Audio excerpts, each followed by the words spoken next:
How y'all doing? Welcome to the Rooted Report. Another week, another big step in cannabis legalization. Big day on planet Earth, or not big day, but big time period here. Oh yeah. So Mexico, Yeah. as a country, are going to go fully recreational here really soon, and actually we're kind of reading into it. Technically, it's already gone through. Yeah. Supreme Court's ruled, what was it, 5 times or so? Yeah. So what it is in Mexico, they have once a Supreme Court ruling goes through with 5 similar cases, it becomes a mandate. So it's already mandated. It just doesn't have the actual like legal legislation. Yeah, the actual like what how to do things and all that. But it seems like they're setting everything up. It's going to be run by something called the Cannabis Institute. Yeah. So it sounded really good the way that this article was written. It seems like they're going to ensure to make sure that natives get licenses first. Right, and big corporations. It doesn't matter if you're big or small. It's kind of determined. We'll see. I mean, that's where it is right now. Yeah, sure. But it's written in there to give kind of everybody a chance. So and just so like big money from America or big cannabis. Canada. Yeah, big cannabis. Big cannabis. That's rolls in and swoops all up all the business. So Right. very very cool, and hope everything turns out great for Mexico in those regards. Way to go, Mexico. Yeah, good job. Yeah.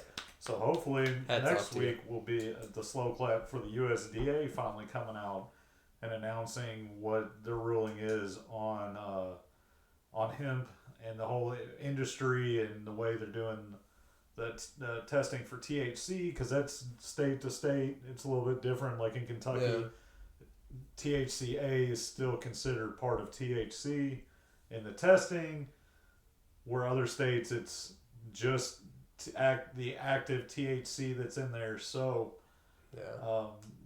kind of figure out too if they're going to give, hopefully they'll give like a cushion in there that maybe like as it's growing and then when it's processed it needs to be beyond that, or we'll see exactly what their guidelines are going to be. Everybody's kind of up in the air, kind of hoping too that it will make it to where they'll say something about like smokable flower. That could be a really big change.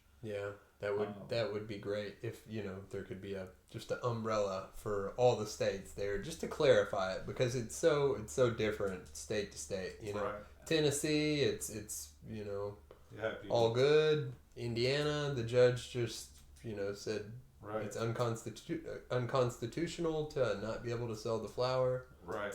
So or possess the flower. I don't know. They didn't say too. They haven't touched on the whole selling. They're saying that it's legal to possess. So we'll see what happens. And like I said, this USDA ruling is huge because this was actually promised by August 1st. The August 1st deadline, of course, definitely went through and came, and we didn't get the regulation. So now it has to be done by the 2020 season. Kind of heard that it's already made it out of that. They've already got the bill pretty much written. They're kind of waiting on a few signatures and things like that, and then they'll release it to the public, and we can all start reading it and kind of comprehending what it's going to actually say. And I think it's going to talk about like what is considered an edible. So if whether or not you're going to be able to have your gummies or not, don't really know. Again, we'll make sure that we keep every product we possibly can, and it might mean that your favorite brand is going to have to go through the USDA to actually get their license or get whatever they need through them, and the federal government get their. So if you're a gummy fan or if you're an edible fan, I'd definitely say stock up. Now's the time. Yeah, you don't know what. I mean, I'm sure that they'll give like a little window in between. Where you have to have certain markage or certain packaging or something like that. They'll give the people a chance to get rid of what they have on hand. And if not, that'd be really bad. If not, I'll be eating a lot of gummies. Oh yeah. But what else we got going on here? TK wasn't with me this weekend, unfortunately, but we set up at Somerset at their Moonlight Festival, and man, can't say enough good things. Somerset's amazing. The crowd was good. The weather wasn't the best. It was a little chilly, a little windy, but the Somersetians really came out hard. So it was really music. Cool. Yeah, Rattle Can Design, a Rattle Can. I've got them around here. I got one of their hoodies. It was kind of cool. They were painting bourbon barrels and letting artists do them, kind of like how they do. It's called Gallapalooza here, where they paint horses and kind of the same thing, but they did with bourbon barrels. So it was kind of neat to watch them like hand paint all of them. That's dope. Rattle Can Dreams. I'm sorry, that's the company. Okay. That was the people that were next to us that were doing some really cool things. They did a glow in the dark one side. Wow. And it was just really neat. And the other side was like a sunset. Somerset. Doing big things, man. Absolutely. Yeah. And then that was on Saturday. And then on Sunday, did an event at Against the Grain. And they called it Twigs and Twigs. And dude, this is actually really cool. They had the Arbor Day, Trees Louisville. Louisville Trees or Trees Louisville is one of them. Oh, my bad. But they were actually giving away trees too to kind of help with the canopy. They're talking about that there's like 54,000 trees that Louisville loses every year to either construction or to just being old or winds, weather. That we lose about 54,000 trees as a city. Man, so we got to make sure and replant those. You know, it's important. And it was also really cool to hang out at Against the Grain. Got to meet a lot of people. There was a lot of people there. I didn't really realize how many people just walked downtown that aren't from Louisville that are staying the night. Yeah. Stopped to talk. Saw Rudy. Oh yeah. So that was really cool.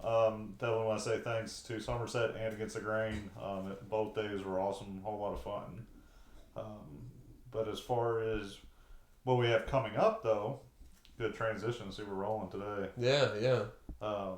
So segues. Friday, we just got the okay to go to, but we will have Rudy out front of Butchertown Social. It is a bar here in Louisville, Kentucky on Story Avenue, and right next to Sergio's Beer of the World, if you're familiar. Mm-hmm. And they're going to let us park out there, and it's kind of cool because KY Normal is going to have their social hour too. So if you ever want to kind of get in part of the cannabis legalization effort, if you just want to come out and just meet some good people that are in the industry, and you want to come see Rudy, or if you need some product, come see us. And that will be from 5 to 7 on Friday. Butchertown Social. Yeah. Really cool spot. Yeah, it's really, really neat. If you haven't been there, it's definitely cool. I think they're even talking. I think they've got a band that's coming on after that too. Very cool. And it's the Trolley Hop. Frankfurt Avenue Trolley Hop. Yeah. So I think perfect storm of fun. They turn around right there. So nice. And then Saturday, I think we're going to be set up at Monic. We took over some terps to them for a beer that they're doing for the 1-year anniversary of Derby City Chop Shop, which is a haircutting place in Germantown, Snitzelberg. Yep. So they'll have a OG Kush Pale Ale. Ooh. Yeah, OG Kush Pale Ale. So, man.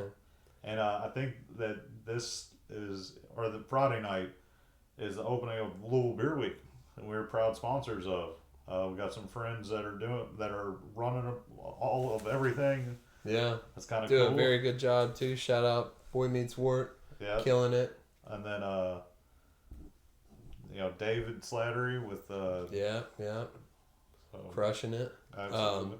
So yeah, check that out. There's going to be a lot of fun events going on. Louisville Beer Week. Lots of collabs for days. Absolutely. I think they're doing some kind of brunch mimosa thing at Akasha. It sounds kind of fun. Yeah. So I might have to go to that one. Yeah. That's gonna be I think it all culminates at the end to the Bo and Luke release at Against the Grain. So they'll be doing all their variants this year and everything. So if you're in the beer world like we are, definitely a lot of really cool events going on. Check them out. Yeah, definitely one of those, had too many beers, need something to help you out the next morning. Remember to keep that CBD close. That's why we're sponsors. Want to make sure that, everybody has a good time and has a better next day, Yep. Drink responsibly, friends. Absolutely. Never drink without your CBD. Also. Or Uber. Yeah, or Uber, yes. Well, we don't want to keep y'all any longer. We appreciate y'all. We love y'all. We love you. We will have those events coming up on the Facebook page. Really kind of getting in the full swing of things. So just remember, holidays are coming up. Get your CBD now. Learn to make those edibles for, Yeah. Spread the Christmas cheer. Oh, Thanksgiving's coming up too. Yes, very true. Take some of those medicated cornbreads to, the family. Oh, yeah. Make sure and tell them first, though. Oh, yeah. Oh, yeah. Everybody should be consenting. Yeah. All right. We love you, Rudy fam. We'll see you next time. Absolutely.